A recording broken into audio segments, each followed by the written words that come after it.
High, কেমন আছো সকলে? আমি মিঠুন, তোমাদের সবাইকে স্বাগত জানাই তোমাদের নিজস্ব প্ল্যাটফর্ম মিঠুন মুভি জাদুতে। গুরুজনদের জানাই আমার প্রণাম, ছোটদের জানাই আন্তরিক ভালোবাসা এবং শুভেচ্ছা। আজকে কথা বলবো উইন্ডোজ প্রোডাকশনের নতুন মুভি দাবাড়ু নিয়ে। আমি প্রথমেই তোমাদের কাছে ক্ষমা চাইছি, মুভিটি দেখতে আমার লেট হয়ে গেছে, তবে দেখার পর আমার কিন্তু মনের মধ্যে একটা আফসোস হয়েছে এত দেরি করে আমি কেন দেখলাম। কারণ এই মুভিটি কিন্তু ফার্স্ট শো ডিজার্ভ করে। আজকে এই মুভিটির ব্যাপারে আমার ব্যক্তিগত মতামত আমি তোমাদের সঙ্গে শেয়ার করব। সঙ্গে থাকো, দেখতে থাকো মিঠুন মুভি জাদু। দাবাড়ু মুভিটা নিয়ে কথা বলার আগে আমি প্রথমেই আমি কংগ্রাচুলেট জানাবো, প্রথমেই আমি শুভেচ্ছা জানাবো অরিত্র ব্যানার্জিকে, যিনি আমাদের ইউটিউব কমিউনিটির একজন নক্ষত্র বলা যায়। তিনি এই মুভির কিন্তু চিত্রনাট্যের সঙ্গে যুক্ত আছেন, এবং আমি অর্পণদাকেও শুভেচ্ছা জানাবো, তিনি এই মুভির সংলাপ লিখেছেন। সুতরাং তাদের কাজ এই মুভিতে দুর্ধর্ষ হয়েছে। এবার যদি মুভি প্রসঙ্গে বলি, এই মুভিটির ডিরেক্টর প্রতীক্ষিত বাসু, এবং মুভিটি উইন্ডোজ প্রোডাকশনের ঘরানার মুভির থেকে একদম আলাদা, এবং উইন্ডোজ প্রোডাকশনকে আমি ধন্যবাদ জানাবো, আমি কুর্নিশ জানাবো এই ধরনের একটা প্রচেষ্টা করার জন্যে। বার্স ড্রামা বললেই হয়তো আমরা বলবো ধন্যীমের কথা, আমরা চ্যাম্পের কথা বলবো, আমরা লড়াই বা 11-র কথা বলবো, কিন্তু সেগুলো কিন্তু ফুটবল নিয়ে নয়তো বক্সিং নিয়ে এই ধরনের। কিন্তু দাবা নিয়ে মুভি বাংলাতে এটা কিন্তু জাস্ট দেখা যায় না। এবং দাবার মুভি বাংলাতে বললেই আমরা সত্যজিৎ বাবু সতরঞ্জ কি খিলাড়ি রেফারেন্স টানবো। এবং বাংলাই বা কেন বলছি, হিন্দিতেও যদি দেখি, ফুটবল বা ক্রিকেট এই দুটো স্পোর্টসকেই কিন্তু প্রাধান্য দিয়ে এসছে।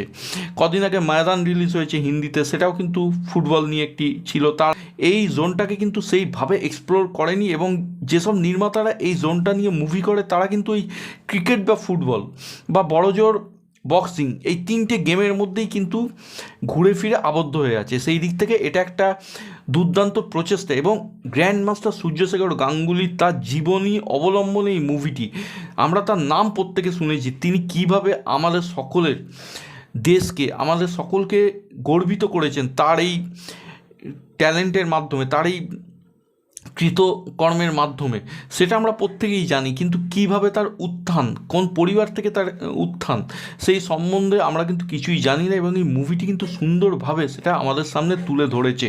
এবং আবারও বলছি, একটা মুভির যদি ব্যাকবোন বা সিদ্ধারা থাকে কিছু, সেটা হচ্ছে সেই মুভির স্ক্রিন প্লে। সেখানেই একদম ব্যাটে বলে করে দিয়েছেন অরিত্র দা এবং অর্পণ দা। মুভির গান বলি, মুভির বিজিএম বলি, সব দিকে মুভিটি কিন্তু দুর্ধর্ষ।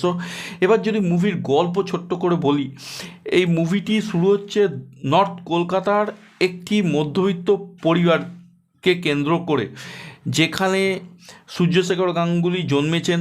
তার ফ্যামিলিতে তার মা আছে, তার বাবা আছে, তার দাদু আছে, এবং তিনি তার দাদুর মাধ্যমেই এই দাবা খেলাটির সঙ্গে কিন্তু পরিচিত লাভ করেন। এবং তার মা এবং দাদু ভীষণভাবেই চাইতেন এই দাবা খেলার প্রতি ছেলের আগ্রহ ধীরে ধীরে জমে উঠুক।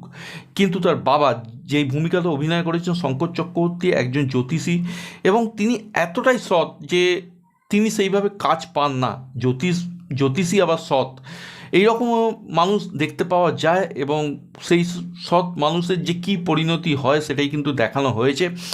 এবং ছেলে আস্তে আস্তে আস্তে দাবার প্রতি আকৃষ্ট হতে থাকে, এবং কীভাবে একের পর এক ধাপ পেরোতে থাকে, এই নিয়েই গোটা মুভিটি। একটা সময় সূর্যশেখরের জীবনে প্রেম আসে, এবং সেখানে একটা রোম্যান্টিক অ্যাঙ্গেল রাখা হয়েছে।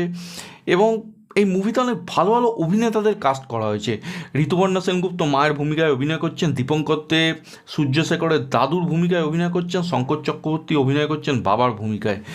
এনারা বাদ দিলেও বিশ্বনাথ বসু আছেন, খরাজ মুখার্জি আছেন, এবং চিরঞ্জিত চক্রবর্তী, ওনাকে বহু বছর পরে বাংলা মুভিতে ফিরে পেলাম একটা দুর্দান্ত ভূমিকাতে। ওনাকে একটা সময় খুব টাইপ কাস্ট করা হয়েছিল, কিন্তু এই মুভিতে ওনার অভিনয় যথেষ্ট নজর কাড়ে বন্ধুরা। এখানে উনি কোচ হিসেবে কাজ করছেন সূর্যশেখর গাঙ্গুলি, এবং কৌশিক সেনের যে ভূমিকা, সূর্যশেখরকে ক্রিটিসাইজ করেন, ওনার ভূমিকাও আমার দারুণ লেগেছেন। এবং এই মুভিতে কিছু মাস মোমেন্ট রাখা হয়েছে। একটা জায়গা আছে যেখানে কয়েকজন গুন্ডা সূর্যশেখরকে তাড়া করেছেন, এবং তাদের থেকে বাঁচবার জন্যে সূর্যশেখর দাবার যে বোর্ডটা আছে, সেই দাবার বোর্ডের যে চাল আছে, সেটাকে মাথায় রেখে কিন্তু তাদের থেকে বাঁচছেন। তো এই যে মাস মোমেন্টগুলো, এগুলো যেভাবে ডিজাইন করা হচ্ছে সেগুলো কিন্তু দারুণ। এবং এই মুভিতে গান, মিউজিক সব কিছু দুর্ধর্ষ। ব্যাকগ্রাউন্ডের কাজ সেটাও কিন্তু দুর্ধর্ষ, এবং প্রতীক্ষিত বাসু কিন্তু ফাটিয়ে দিয়েছেন। এখনও পর্যন্ত প্রতীক্ষিত বাসু দেখা এটাই কিন্তু আমার সেরা মুভি। স্পোর্টস নিয়ে একটা মুভি, জেনারেলি এই ধরনের মুভি একটা একঘেয়েমির কাজ করে। এই মুভিটির আমি কোনো নেগেটিভ পয়েন্ট পাইনি বন্ধুরা।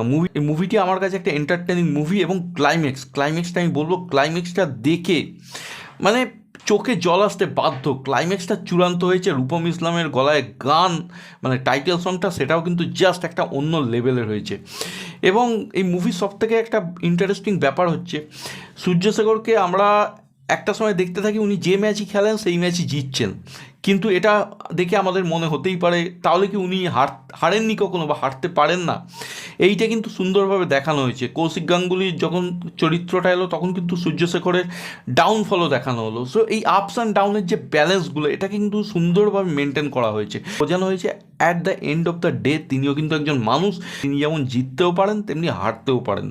সুতরাং এই জিনিসগুলো খুব সুন্দরভাবে ব্যালেন্স করা হয়েছে, এবং কীভাবে মা এবং দাদু একটা তাদের যে সন্তান, তাদের যে নাতি, তাকে কীভাবে বুস্ট আপ করেছে, তাকে অনুপ্রেরণা জাগিয়েছে, তাকে ইন্সপায়ার করেছে, সেটাই কিন্তু দেখানো হয়েছে। এবং দাদুর যে ভূমিকাটা, সেটা কিন্তু আমাকে কোথাও গিয়ে নিজের দাদুর কথা মনে করিয়ে দিচ্ছিল। সুতরাং এই যে চরিত্রগুলো আমরা দেখছি এই মুভির মধ্যে, প্রত্যেকটা চরিত্র খুব রিলেটেবল। কোথাও গিয়ে আমার অতিরিক্ত ন্যাকামি, কোথাও গিয়ে আমার অতিরিক্ত বাড়বাড়ন্ত বা মোটা দাগের অভিনয় কিন্তু মনে হয়নি, যদি এই মুভিতে কিছু কিছু কমার্শিয়াল ট্রোপ রাখা হয়েছে। এবং আমি আবারও বলছি, উইন্ডোজ প্রোডাকশন রক্ত বীজ দিয়ে কিন্তু একটা নতুন জোনের মধ্যে তারা এক্সপ্লোর করছেন, এবং সেই জন্য তাদেরকে শুভেচ্ছা। আশা করব পরবর্তী সময়ে তাদের হাত ধরে আরও অনেক নতুন জোন, আরও অনেক নতুন কনসেপ্টের ওপর মুভি দেখতে পাবো। তবে রক্তবীজকে যদি আমি বাদ দিই, কণ্ঠ বলে একটি মুভি তাদের ব্যানারের তরফে এসেছিল, সেটাও কিন্তু যথেষ্ট অন্যরকম মুভি, মানে যে ধরনের মুভি জেনারেলি উইন্ডোজ প্রোডাকশন করে থাকে সেই ধরনের মুভির থেকে সম্পূর্ণ অন্যরকম মুভি। আমি এতটাও আশা করিনি এই মুভিটির সম্বন্ধে, কিন্তু মুভিটি আমাকে সত্যি গিয়ে কোথাও গিয়ে মনে একটা দাগ কেটে দিয়েছে। আমি খুব স্যাটিসফাই এই মুভিটা দেখে, এবং এটুকু বলবো অনেক দিন বাদে একটা বাংলা মুভি দেখলাম যার মধ্যে কোনো লুফলস আমার চোখে অন্তত পড়েনি। সব দিক দিয়ে পরিপূরক একটি ফ্যামিলি এন্টারটেনার, আবার এবং সব দিক দিয়ে একটা ওয়েল ব্যালেন্সড মুভি। সো এই মুভিটি যারা তোমরা দেখেছো আমায় কমেন্ট করে জানাও তোমাদের কেমন লাগলো, এবং যারা দেখোনি চটপট গিয়ে দেখে নাও। এই মুভিটি কিন্তু মিস করার মতো মুভি নয়। এবং আজকের ভিডিও নিয়ে তোমাদের কি মত সেটাও কিন্তু আমায় কমেন্ট করে জানাও। যদি আজকের ভিডিও তোমাদের ভালো লাগে, ভিডিওটাকে লাইক করো, শেয়ার করো, চ্যানেল বা ভিডিওয়ে নতুন হলে সাবস্ক্রাইব করো, এবং শুধু সাবস্ক্রাইব করলেই হবে না, বেল আইকনটা কিন্তু ক্লিক করতে অবশ্যই হবে। ভালো থাকো, সুস্থ থাকো, টেক কেয়ার, বাই বাই।